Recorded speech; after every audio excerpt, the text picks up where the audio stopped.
Olá a todos.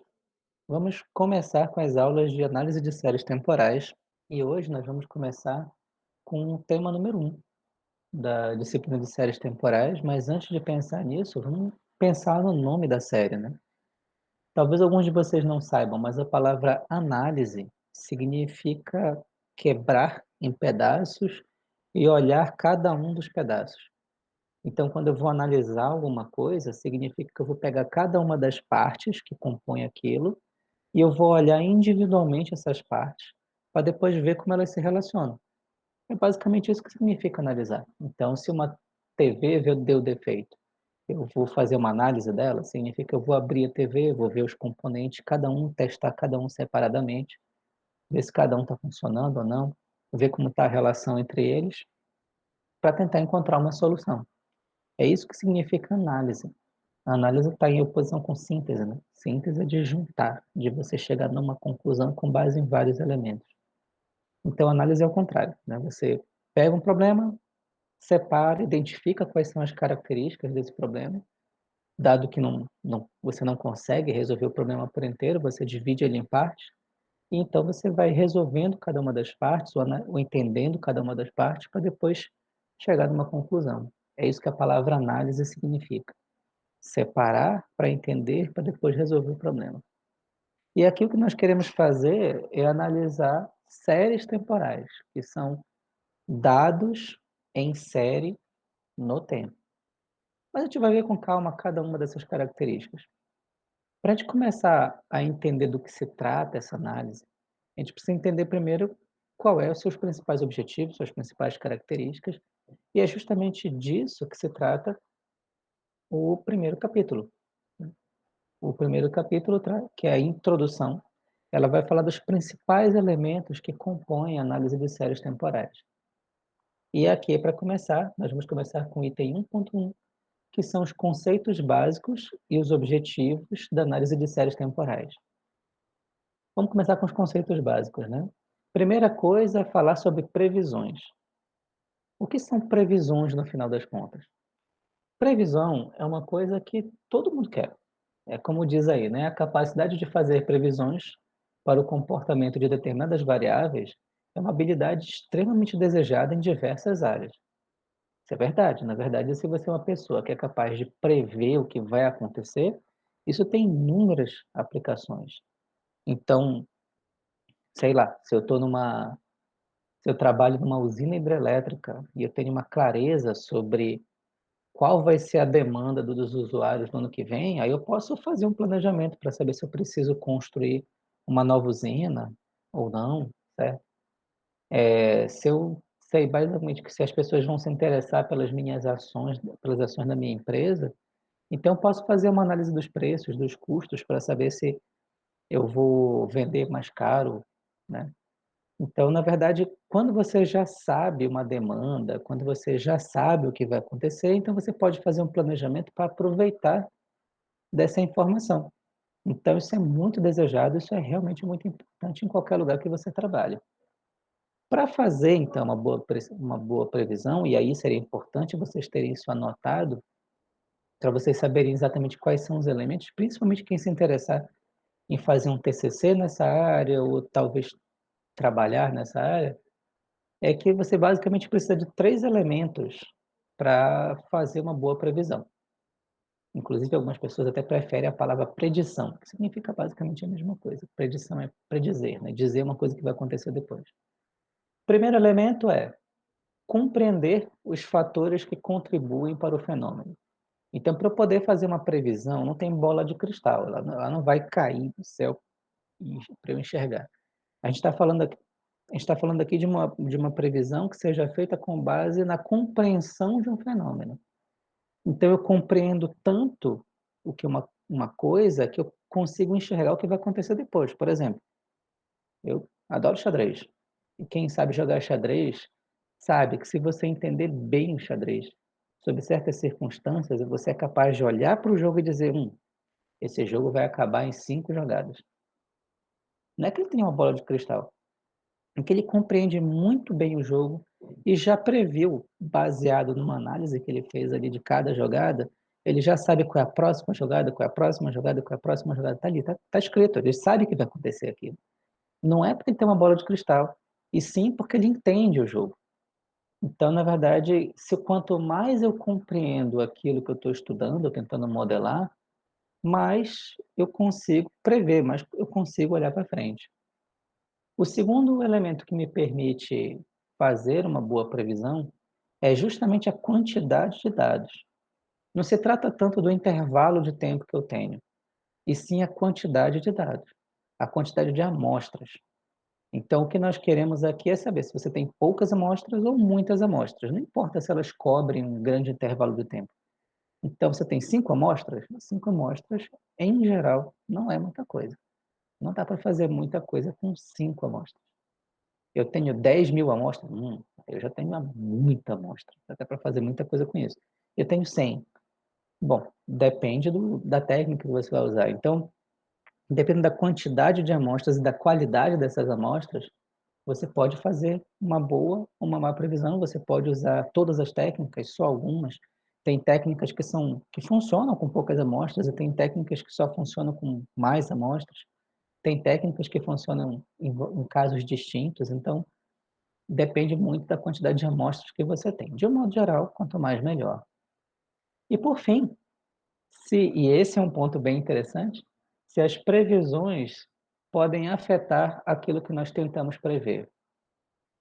Porque tem casos em que eu fazer a previsão interfere no comportamento daquilo. Aliás, você medir alguma coisa, às vezes, interfere.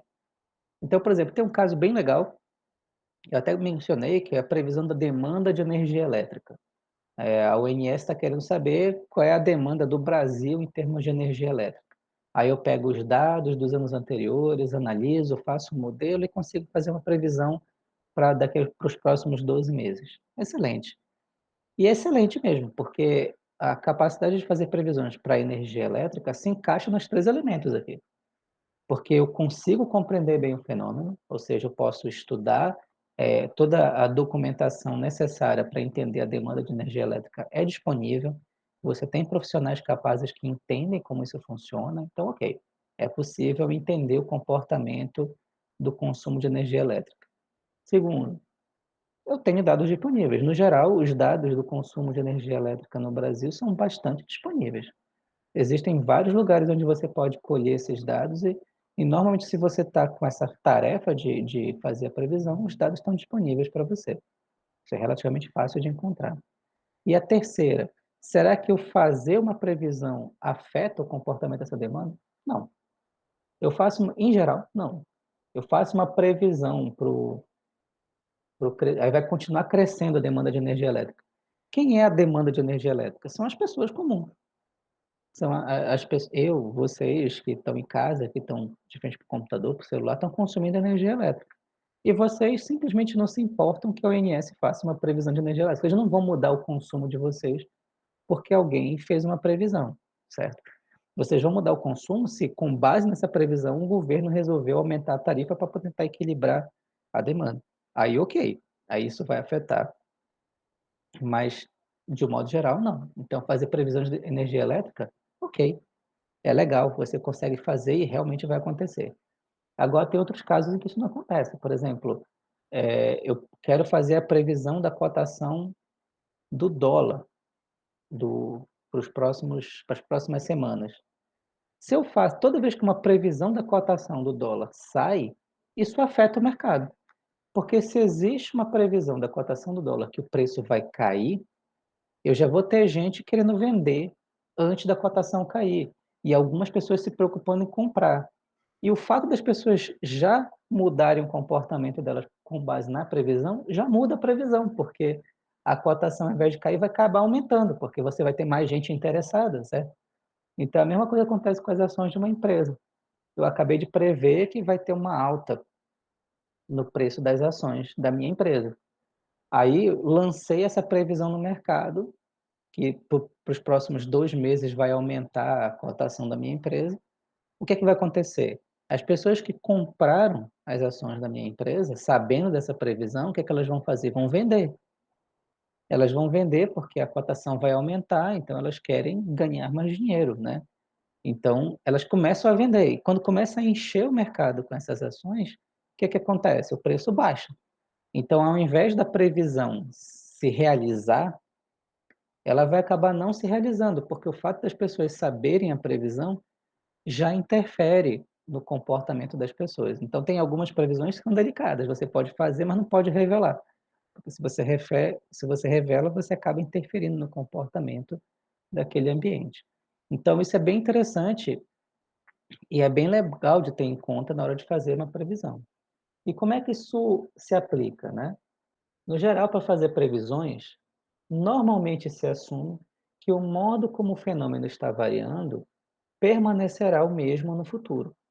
Ou seja, eu estudei a demanda da energia elétrica, ela tem crescido de forma sazonal, então eu analiso esse comportamento, eu modelo matematicamente e eu faço uma previsão com base nesse modelo. Ou seja, esse modelo que eu criei, ele explica o comportamento até aqui. E quando eu uso esse modelo para prever o futuro, o que que eu estou fazendo? Eu estou partindo do princípio que o comportamento da variação do fenômeno vai continuar o mesmo para frente. Ou seja, aquilo que motiva o consumo de energia elétrica vai continuar motivando esse comportamento nos próximos meses, que é o que me interessa. Eu tenho uma sorveteria e sempre no verão aumenta as vendas. Então eu faço uma previsão que no verão as pessoas vão tomar mais sorvete. Por que que eu estou partindo do pressuposto? Que o comportamento da venda de sorvete vai permanecer sendo o mesmo. Então, quando a gente faz uma modelagem para os dados que nós temos, a gente, na verdade, está compreendendo esses dados. Eu estou explicando como esses dados funcionam. E eu estou partindo do princípio que essa explicação vai continuar valendo para os meses que virão. Eu não estou dizendo que ela não vai mais variar. Eu estou dizendo que a variação vai permanecer sendo a mesma. Está crescendo? Vai continuar crescendo. Ou seja, continua variando, mas ela vai variar com um certo comportamento. Esse é um ponto importante, porque toda a modelagem, e é isso que nós estamos fazendo, essa é uma disciplina de modelagem matemática. O que nós fazemos é modelar dados, estabelecer uma equação para isso, e com base nessa equação, eu explico o fenômeno e com base nessa explicação eu prevejo o que vai acontecer, com um certo grau de probabilidade. Certo? Agora, o que tem que ficar claro é que quanto mais distante a previsão que eu quero, mais difícil e menos confiável ela fica. Uma coisa é eu prever o consumo de energia elétrica no próximo ano, ok, pego as próximas 12 amostras. Outra coisa é prever o consumo de energia elétrica nos próximos 20 anos. Aí começa a ficar perigoso, porque quanto mais longe, menos o meu modelo pode se aplicar, menos ele vai deixar de levar em consideração fenômenos que vão acontecer daqui a 5 anos, por exemplo. Intervenções do governo, de empresas ou falência de empresa, não dá para saber. Então, quanto mais longe, menos confiável a previsão. É como você tem experiência de vida, aí você está vendo o comportamento da pessoa, olha, se você continuar assim, vai acontecer tal coisa. Ok, essa minha experiência permite isso. Agora eu fazer uma análise da civilização e dizer o que é que vai acontecer com as civilizações daqui a 500 anos, eu posso até fazer uma previsão, mas isso provavelmente não vai ser muito confiável. Eu teria que entender muito bem isso. É bem verdade que algumas pessoas no passado fizeram previsões incríveis que estão se realizando, mas isso demanda um conhecimento muito grande do caso em si, que no geral não é nosso caso. No geral, a gente usa modelos muito simples para fazer previsão. Então, o que tem que ficar claro? Quanto mais passos à frente eu quero prever, menos confiável é a minha capacidade de prever, e isso tem que ser levado sempre em conta. Para o próximo vídeo, vamos aprender então, já que entendemos a importância de fazer previsões, no próximo vídeo vamos entender quais são as etapas para fazer uma boa previsão, né? Para a gente poder ter isso muito claro.